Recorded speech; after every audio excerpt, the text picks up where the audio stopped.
mi hermano me pidió que les compartiera algo el día de hoy. Y justo esta semana, en el tiempo devocional, comenzamos a hablar acerca de Santiago, del libro de Santiago. Y toda esta predicación es un gran comercial al devoción. Porque empezamos a hablar de Santiago y yo te invito, si no lo puedes ver todas las mañanas a las 6 de la mañana porque es muy temprano, lo puedes ver cualquier hora del día, escuchar a cualquier hora del día, está en YouTube, en Spotify, en Apple Music, en Amazon, lo puedes escuchar. Pero bueno, estamos hablando de Santiago y mi hermano me decía, bueno, ¿por qué no hablas algo de Santiago relacionado con lo que se celebra este fin de semana? ¿Alguien sabe qué se celebra este fin de semana en el cristianismo y en todas las religiones que provienen bueno, que creen en Cristo? ¿Alguien sabe qué se celebra este fin de semana? La Pascua, justo. Y antes de entrar a cómo se liga Santiago con la Pascua, quiero que entendamos qué es la Pascua. Y me voy a ir súper rápido, no te preocupes. La Pascua es una celebración judía en la que conmemoraban cada año que Dios los había libertado de Egipto. Después de que fueron liberados por Dios de Egipto, cada año celebraban en estas fechas la Pascua. Celebraban como Dios los había rescatado, los había restaurado como nación y la recordaban cada año. Pero para nosotros, la Pascua tiene un sentido totalmente diferente. ¿Y por qué? Porque justamente hace 1900 años, 1990 años, un hombre al que todos conocemos, del cual tomamos el identificativo que tenemos hoy en día de cristianos, Jesucristo, entró a Jerusalén en estas fechas de Pascua y fue cuando fue crucificado, fue sobajado, maltratado, fue molido por nuestras iniquidades, se entregó por amor a nosotros, dando su vida para que nosotros no perdiéramos la nuestra. En la Pascua fue cuando Jesucristo es crucificado, pero no solamente fue crucificado, sino que al tercer día, justo se dice en la tradición, un domingo como este, resucitó. Por eso en muchos lugares, en algunas religiones, se les conoce como el domingo de resurrección, ¿no? Entonces, estas fechas nos sirven para recordar ese sacrificio, ese amor incomparable de Dios a nosotros. No es Dios que nos libertó de Egipto, es Dios que nos libertó del pecado. Amén. Dios que nos quitó toda mancha y nos ha dado la oportunidad de tener vida eterna. Y mira, vas a decir, bueno, ¿cómo todo esto se va a ligar con Santiago? No te preocupes. Trata de seguirme el paso y trata de no dormirte, porque con el calorcito y así, a veces uno entra como en estado de reposo. Pero mira, recordamos este sacrificio de Jesucristo. Cuando Jesucristo resucita, se le aparece a sus discípulos. De hecho, esto lo podemos ver en Lucas 24 y en los últimos capítulos también de Mateo y de Juan. Se le presenta a sus discípulos y una vez más se reúne con ellos a comer y les da un gran mandamiento que nosotros conocemos como la Gran Comisión. ¿Qué es lo que dice la Gran Comisión? Ir y hacer discípulos a todas las naciones. Hacer discípulos a todas las naciones. Si quieres leerlo más a fondo, lo puedes leer en Mateo 28 y en Lucas 24, ahí puedes ver el relato y lo que habla Jesús. Y después de que les da este mandamiento, esta gran comisión, Jesús asciende a los cielos para ya no ser visto hasta que venga una vez más en los últimos días, en el día postrero. Y deja a sus discípulos con esta encomienda: hagan discípulos. Y luego podemos ver cómo el fluir y el actuar de los discípulos en todo lo que es Hechos, pero hay algo importante acá. Lo primero que hacen los discípulos, después de que reciben el Espíritu Santo, como dice en Hechos, relatando el día del Pentecostés, fundan una iglesia en Jerusalén. La primera iglesia de Cristo fue en Jerusalén. Y aquí es donde entra un poco el relato, o que vemos más presente a Santiago. Y aquí un pequeño paréntesis. En el original griego se le nombra como Jacobos, o en hebreo Jacob, Jacob, que tendría que haberse traducido como Jacob. Entonces, para los puristas de la palabra, me voy a referir a Jacobos, mejor conocido como Santiago, para que no haya confusiones. Entonces aquí aparece más presente el relato de Jacobo con la iglesia de Jerusalén, porque se vuelve uno de los dirigentes principales de esa congregación, se vuelve uno de los ancianos, se vuelve una fuente de enseñanza y sabiduría para los cristianos de Jerusalén. Pero Jacobos, mejor conocido como Santiago, tiene una cualidad especial. Es medio hermano de Jesús. Él, a diferencia de los discípulos, no solo convivió con Jesús los 3 años de ministerio en los que Jesús estuvo vagando por Israel compartiendo este evangelio, estas nuevas promesas, esta nueva enseñanza, este nuevo estilo de vida. Él, a diferencia de los discípulos de Jesús, tuvo la oportunidad de crecer con él, de conocerle desde muy pequeño. Y recordemos que Jesús desde muy pequeño ya instruía en la palabra. Lo vemos en un relato cuando dice que fueron en una peregrinación al templo en Jerusalén, que Jesús se les aparece a María y a José, ¿y dónde lo encuentran? En la sinagoga, instruyendo a los eruditos de la palabra. Entonces, Jacobo, Santiago, tuvo la oportunidad de escuchar la sabiduría de Cristo mucho más tiempo que los discípulos tradicionales, que los 12 discípulos que escogió Jesús. Y de hecho eso va a venir a relevancia un poco más adelante. Pero antes de avanzar más, quiero que entendamos por qué la importancia del libro de Santiago. El libro de Santiago es importante porque el objetivo de este libro, el objetivo de Jacobos y de Santiago en este libro es retar la vida de los seguidores de Cristo. Y escucha bien cómo le estoy diciendo, retar la vida de los seguidores de Cristo. Y esta parte es importante. Y aquí voy a hacer otro paréntesis también para los estudiosos y letrados de la palabra, para aquellos que conocen de teología o han estudiado teología o han escuchado a pastores muy letrados en la palabra. Porque cuando uno entra a estudiar el libro de Jacobos, de Santiago, la mayoría de los eruditos de la palabra concuerdan que este libro está dirigido para los israelitas, para los judíos, porque al inicio del libro, en las salutaciones, él dice que saluda a todos los judíos en Jerusalén y los que están esparcidos en la tierra. Entonces, los eruditos, los estudiosos de la palabra dicen, oye, este libro es para los judíos, solo debemos enfocarlo a los judíos. Pero si te fijas bien en el fraseo que yo hice de la importancia del libro de Santiago, te dije que era para retar la vida de los seguidores de Cristo, ¿no? ¿Y por qué lo estoy diciendo así? Primero tenemos que entender que Santiago fue una epístola, una carta escrita antes que todas las cartas de Pablo. ¿Y por qué tiene esto importancia? Acompáñame, por favor, Efesios 2, versículos 11 al 16. Efesios 2, 11 al 16. Y aquí vamos a darnos cuenta por qué tiene importancia de que Santiago, o esta epístola de Jacobos, fue escrita antes que Pablo. Porque no había habido esta revelación en ese momento. ¿Ya todos llegamos a Efesios 2? Vamos a escuchar unos amenes más. ¿Ya todos Efesios 2? Ok.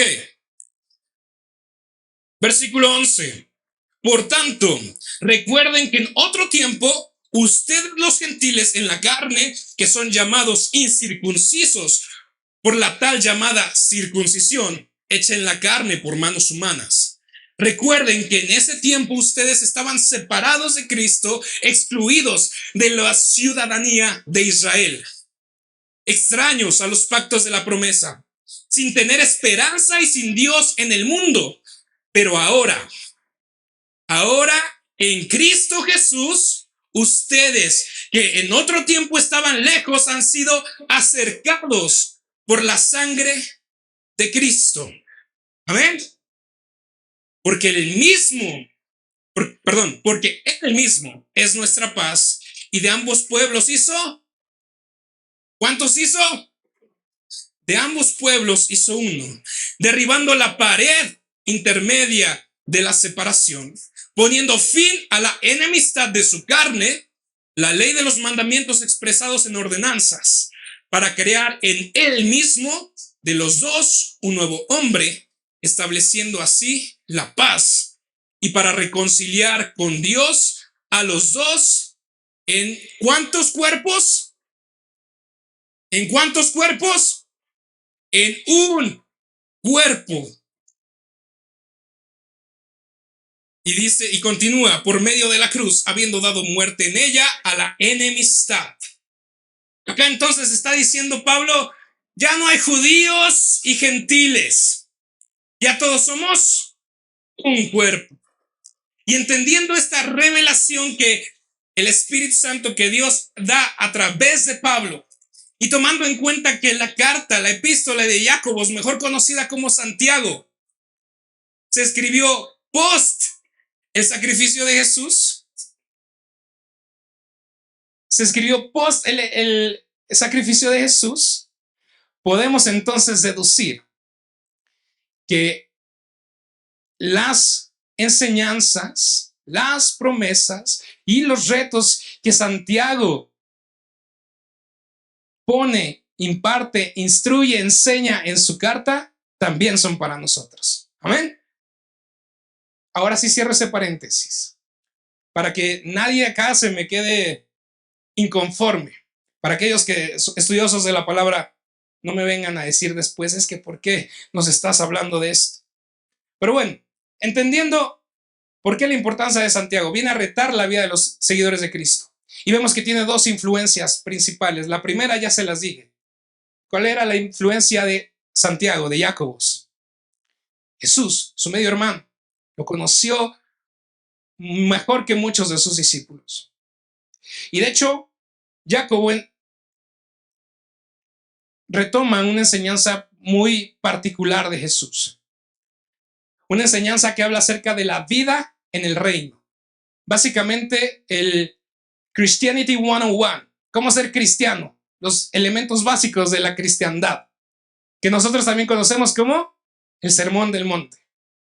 Si tú no has leído el Sermón del Monte, yo te invito a que lo leas. Lo puedes encontrar en Mateo 5 o en Lucas 6. Esa es tu tarea del día de hoy. Ya sé, quién viene a la iglesia para que le den tarea. Pero te invito a que lo leas porque nos marca cada pauta de cómo debemos de vivir nuestra vida en una nueva naturaleza, una naturaleza celestial y ya no carnal.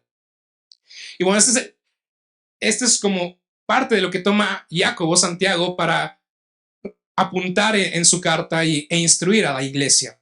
Y la segunda parte de inspiración que toma Jacobo o Santiago es Proverbios, sobre todo Proverbios del 1 al 9. Recordemos que vienen de una familia muy ortodoxa en el judaísmo.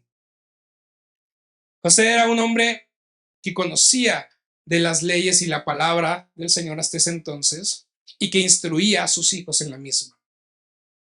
Eran personas que se abocaban a cumplir a cabalidad las enseñanzas de la palabra. Entonces, estas son las enseñanzas o la inspiración que toma Jacobo, Santiago, para su libro.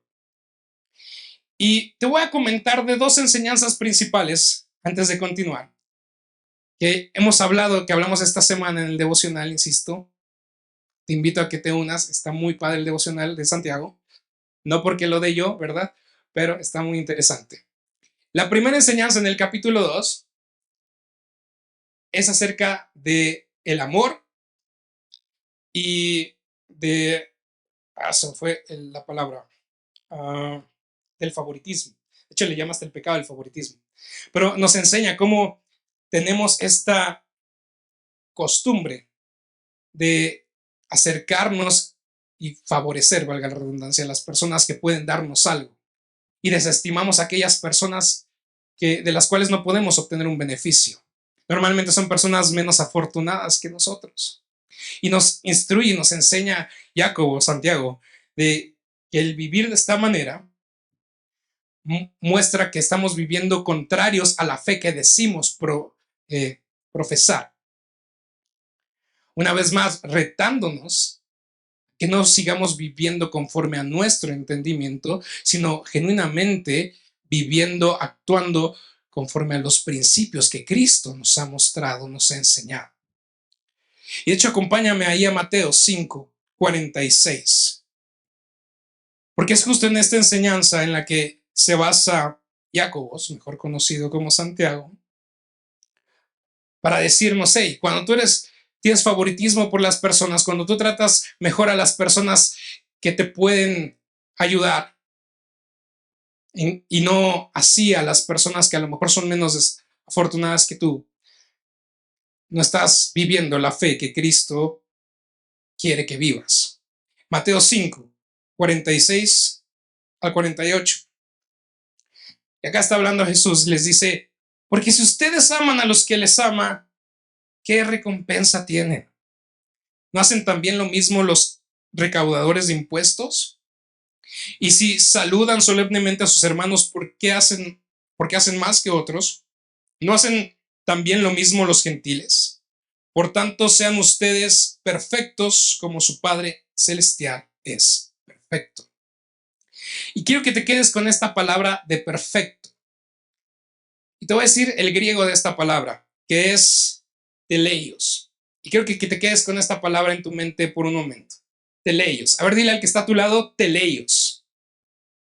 Pero con ganas, como que estás despierto. Teleios. Vamos a recordar esta palabra porque va a venir, la vamos a usar más adelante y vamos a ahondar más en ella.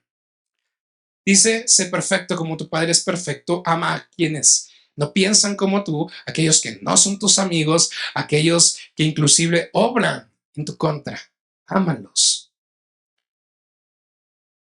Y Santiago una vez más nos reta y nos dice, hey, te llenas la boca diciendo que crees en Cristo, pero no amas a tu prójimo. ¿Qué está pasando? ¿Dónde está esa fe genuina? ¿Dónde está ese amor genuino? ¿Dónde está esa convicción que te ha llevado a reconocer tu pecado y a cambiar tu vida?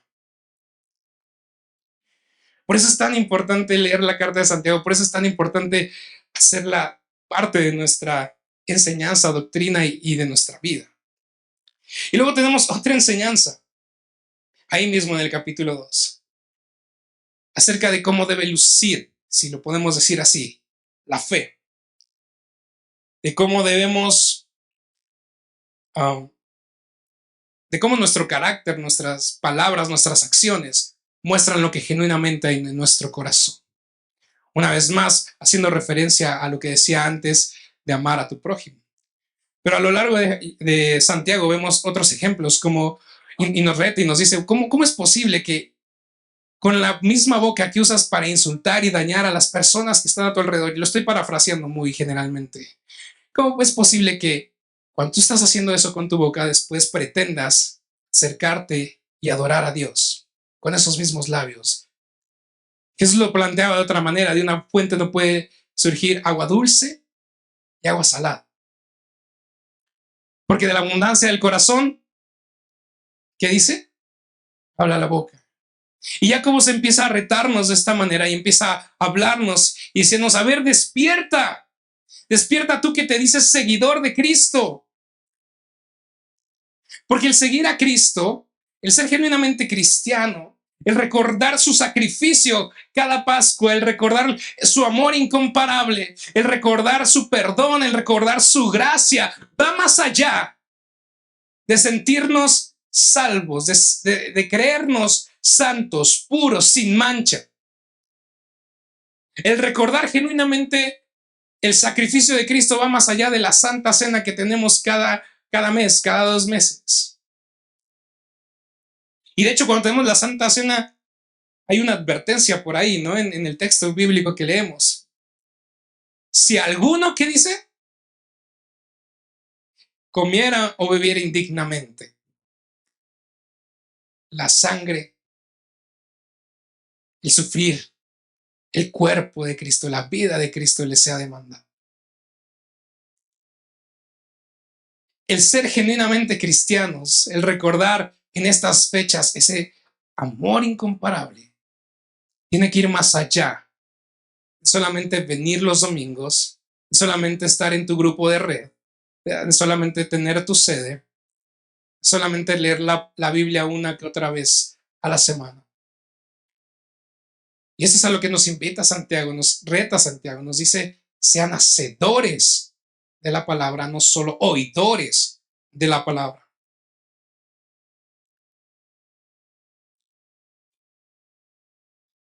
Pero parte importante también de la instrucción y de la enseñanza que vemos en el libro de Jacobos, Santiago, viene en el primer capítulo del libro, donde nos habla acerca de las adversidades y de la tentación.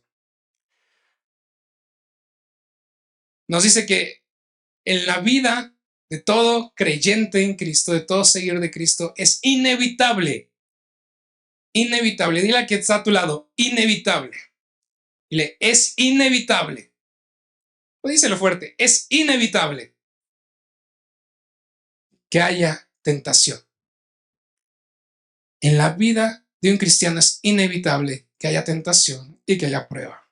Y yo sé que ahorita todos están diciendo o están pensando, vine a que me animaras, no que me deprimieras más. Y no quiero deprimirte más, hermano. Porque aquí Santiago lo que nos está enseñando y lo que habla en el primer capítulo acerca de la tentación, del dolor, de las pruebas, es que al final las pruebas y las dificultades, paradójicamente, son regalos para nuestra vida. Ya sé lo que estás pensando. ¿Cómo van a ser regalos los momentos difíciles para nuestra vida? Según lo que nos relata Santiago, Jacobo, según también lo que dice Cristo a lo largo de los evangelios. Las adversidades, las tentaciones producen paciencia y moldean nuestro carácter para que se vuelva más como el carácter de Cristo. Las dificultades y las adversidades sirven también para que Dios haga cosas maravillosas en nuestra vida, que nos transforme a través del sufrimiento. Esas pruebas y esas adversidades nos ayudan a ser perfectos, teleios. Y déjate digo qué significa teleios, porque no solamente simboliza o significa perfección, sino habla acerca de algo que es completo, que no tiene fallas, que no tiene huecos. Y lo leíamos hace un momento en Mateo, tienes que ser perfecto, tienes que ser teleios como Dios es teleios, tienes que ser perfecto como Dios es perfecto. Esa es nuestra mira, ese es nuestro objetivo. Proverbios, y esto lo repito muy continuamente, nos dice, la vida del justo es como la aurora, como la luz de la aurora, que va creciendo hasta que el día es perfecto.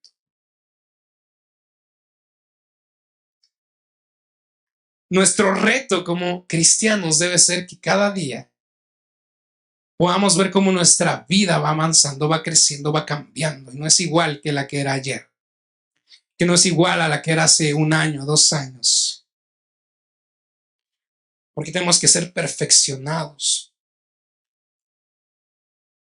Pero no solo habla acerca de la perfección Santiago y Jacobos como esta idea de alcanzar a Cristo, sino como de vivir una vida íntegra. Y ese es el principio de muchas enseñanzas de Jacobos, de que seamos íntegros.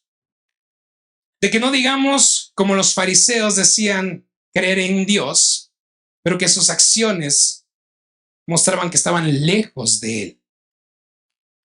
Que no seamos como aquellos que se jactaban de ser los más rectos, justos delante de Dios y a comparación de todo el pueblo, pero que al final sus corazones estaban lejos de Él. Y Jacobo, Santiago, habla constantemente de esto porque él entiende que la naturaleza del humano, de la persona, es estar fracturada, fragmentado. Porque desde que Adán y Eva pecaron y nos alejamos de Dios, nuestra vida está fracturada. Es como si tuvieras un rompecabezas y lo deshicieras. No tenemos pies ni cabeza. Hay inconsistencias trascendentales en nuestro carácter, en nuestra forma de vivir, de actuar y de pensar. Y somos mucho más imperfectos de lo que a veces creemos. Porque es muy común que sentado aquí o en tus reuniones en la semana, escuches enseñanzas y palabra de Dios y digas, no, esa palabra está muy buena, pero no es para mí. Ah, pero conozco a alguien que le vendría bien escuchar. Conozco a alguien que le vendría bien leer estos versículos. Uy, no, si mi mamá, si mi hijo, si mi esposo escucharan esto, uy, ahí sí le irían bien mal. Pero como enseñaba Jesús, tendemos a ver la paja en el ojo ajeno y no la viga que tenemos encima. Somos más imperfectos de lo que pensamos. Y por eso Jacobo reitera, insiste con sus enseñanzas de buscar ser teleios perfectos, completos, íntegros delante de Dios. Y no solamente delante de Dios, sino delante de nuestros hermanos. Y en esta enseñanza y esta invitación de Jacobo y en estas exhortaciones de Jacobo para que seamos perfectos, también introduce un mensaje que es esencial para nuestra fe. Nos muestra a este Dios amoroso, a este Dios misericordioso que tiene una misión en mente, que es restaurar al hombre, que es acercar nuevamente al hombre con él. Nos muestra a lo largo de sus enseñanzas y de sus exhortaciones que todo lo que Dios está planeando y quiere para nosotros y la razón por la que quiere que nuestra vida cambie es porque Él quiere acercarnos con Él una vez más, porque Él quiere que no tengamos muerte eterna, sino una vida eterna con Él, para que volvamos a recuperar el propósito para el cual fuimos creados. Dios quiere restaurarnos. Dios quiere hacernos completos nuevamente. Nos quiere hacer teleios. Y lo hace primeramente con lo que vimos y lo que recordamos en Pascua, con el sacrificio de Cristo en la cruz. Él perdonó nuestros pecados. Él nos ha hecho santos, nos ha santificado. Pero también nos da una cualidad, una habilidad que es la sabiduría. Y la sabiduría que Dios nos da, deberíamos usarla para ver nuestras dificultades, nuestras adversidades, nuestras pruebas a través de una nueva perspectiva. Una nueva perspectiva que nos lleve a creer, confiar, a tener fe, que Dios es bueno a pesar de nuestras dificultades. Ahora dile al que está a tu lado, Dios es bueno. Ahora dile al del otro lado, Dios es bueno. Dios es bueno a pesar de. Y mira, esto es bien fácil de decir. Y cuando estás en medio de la dificultad es muy difícil a veces entenderlo. Y eso es algo que yo entendí cuando estaba muy pequeño. Ya lo he contado muchas veces, casi siempre que me pagan aquí en el púlpito lo cuento, pero lo voy a contar una vez más.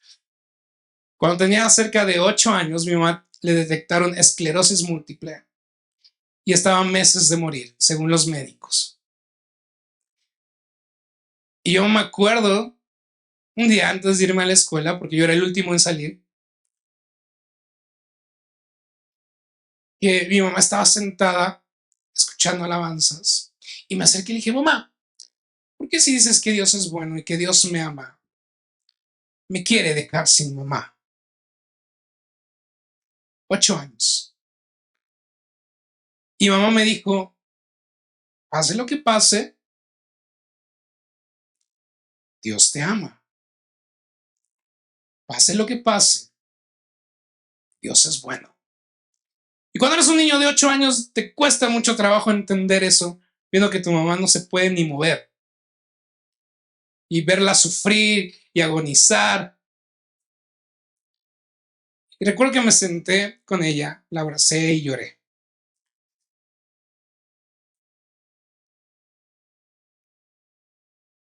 Y una vez más me repitió, pase lo que pase, Dios te ama y Dios es bueno.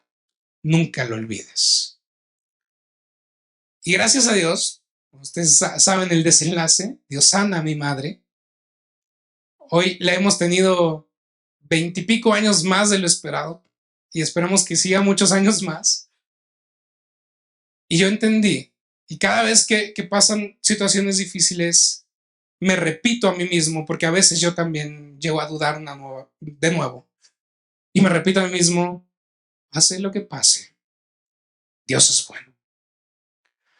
Pase lo que pase, Dios me ama. Pase lo que pase. Amén. Y mira, hermano, una vez más, no importa la circunstancia, tenemos que tener sabiduría para ver nuestras adversidades de una nueva perspectiva y tener la fe necesaria para creer y esperar en Dios. Y te voy a poner otro ejemplo. Uno que a lo mejor coincide con más personas el día de hoy. Tal vez el día de hoy la escasez económica, la inflación, la pobreza están haciendo mella en tu vida, están haciendo pasar momentos difíciles. Pero según lo que Jesucristo nos enseña y lo que Jacobos nos recuerda en su carta, estos momentos difíciles nos llevan simplemente a confiar más en Dios. Es un regalo inesperado, es un regalo paradójico, porque es cuando tocamos fondo que podemos soltar nuestra vida y decir, bueno, ya no puedo más yo. Voy a dejar que Dios haga su obra. Y es cuando confiamos y esperamos en Dios, es cuando podemos ver su mano poderosa obrando en cada uno de nosotros. Pero no solamente vemos a Dios obrando, sino empezamos a entender que ya las cosas que nosotros a las cosas que nosotros le damos importancia no son tan importantes. ¿Te das cuenta que para estar feliz y contento no necesitas tener un penthouse o una casa en Bosque Real o en Bosques de las Lomas? Que no estás conducir un Tesla, un BMW, un Mercedes, que no necesitas usar puras ropa Louis Vuitton, tener unas bolsas de Coach o tener ahí unos Balenciaga. Eso no te da la felicidad, eso no importa. Eso es pasajero. Lo dice Santiago, lo dice Proverbios, lo dice la palabra en muchos lugares. Todo es pasajero, todo pasará. Es como la hierba del campo en el verano.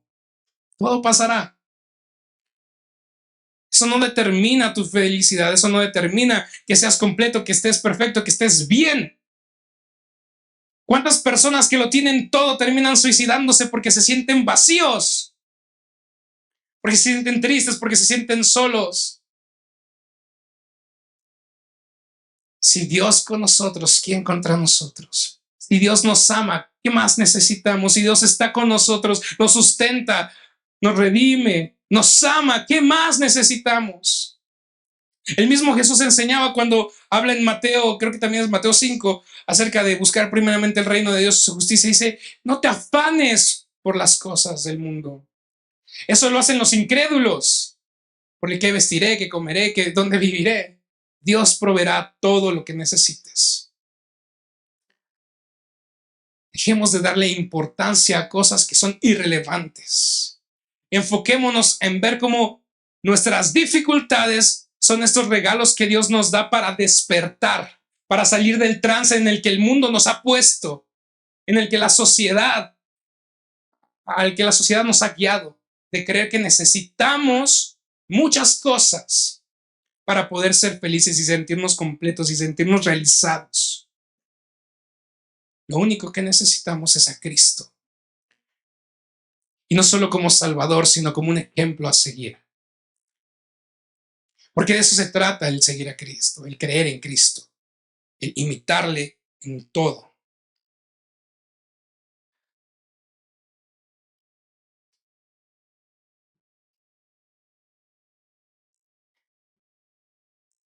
Al recordar esos tiempos de Pascua, al recordar la resurrección de Cristo, al recordar el sacrificio glorioso que Él ha hecho por nosotros. Una vez más, te lo reitero y te lo repito, debemos buscar el imitarle, el ser más como Cristo, el seguir el plan de Dios que tiene para reconciliarnos con Él. Porque tenemos que ser hacedores de la palabra y no oidores. Dile a quien tienes al lado, sé hacedor. Pero convencido, así como cuando regañas a tu marido o a tus hijos, así, sé hacedor. Así, ándale. Yo te voy a invitar a que te pongas de pie. Yo sé que este mensaje fue muy corto, pero yo te voy a invitar a que te pongas de pie y vamos a orar. Porque no hay mucho que decir, más bien hay mucho que hacer. Porque Dios nos ha hablado acerca del amor, del perdón. Porque Dios nos habla y nos enseña a cuidar de las viudas, de los huérfanos, de los necesitados.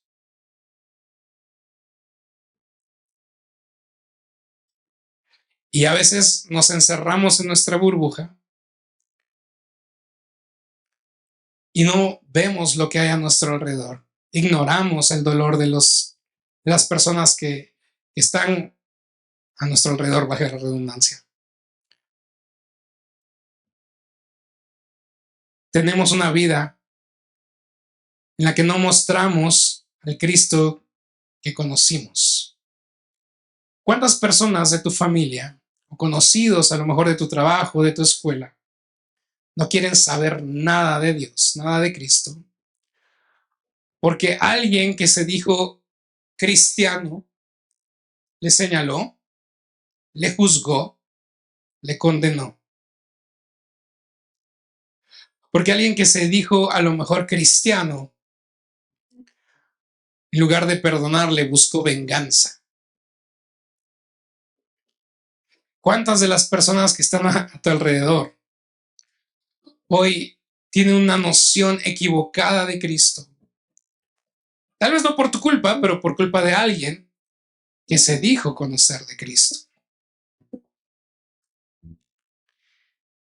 Si queremos honrar genuinamente la memoria de nuestro Salvador, si queremos genuinamente celebrar este tiempo en el que recordamos ese sacrificio maravilloso que Él hizo por cada uno de nosotros, tenemos que comenzar a retar nuestra vida, a ser más como Él, tener una fe genuina, a ser íntegros y dejar que Él nos haga teleios, nos haga perfectos. Porque una vez más, no se trata de cuánto sepas de la palabra. Porque para saber de las escrituras, cualquiera puede sentarse y comenzar a leer la Biblia y comenzar a leer comentarios bíblicos y comenzar a ver estudios y leer y leer y leer. Cualquiera puede hacer. Cualquiera. Pero ejercer la palabra, vivir la palabra, es una historia totalmente diferente. Por eso Jesús decía que tuviéramos cuidado, porque el trigo y la cizaña crecen juntos. Y a veces la cizaña cree que es trigo. Desafíate para que no seas cizaña. Desafía tu vida, compárala con Cristo cada día. Enfócate en la viga que tienes encima y no en la paja de los demás. Esforcémonos a ser genuinamente como la luz de la aurora. Y si tu vida hoy es igual que cuando conociste de Cristo por primera vez, hay que cambiar muchas cosas. Porque no estamos haciendo lo necesario. Cierra tus ojos ahí donde estás para no distraernos.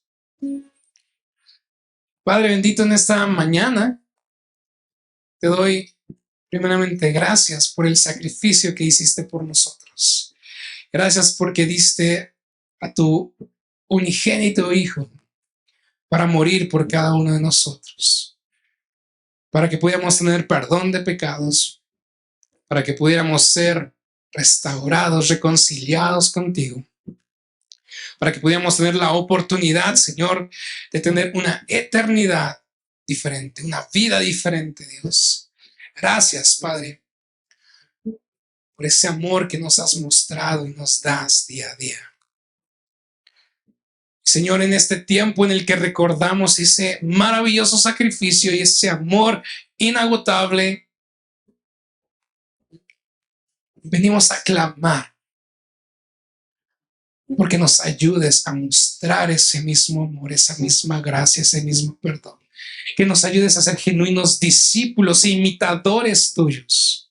Que nos ayudes, Padre bendito, a hacer viva tu palabra, a no ser solamente oidores de ella, sino que busquemos activamente, día a día, hacerla viva, hacerla rema, hacerla parte de nosotros. Hoy yo pido y clamo, Dios, que te muestres no solo en mi vida, sino a través de ella, Padre. Que no sea como aquellos, Señor, que solo se llenan la boca diciendo que te siguen, que te aman, que te creen, Señor, pero que genuinamente en su corazón hay maldad y que están lejos de ti, Señor. No quiero ser de aquellos, Señor, que con su boca insultan y dañan a las personas y a la misma vez quieren venir a adorarte con esos labios y ese corazón impuro y sucio.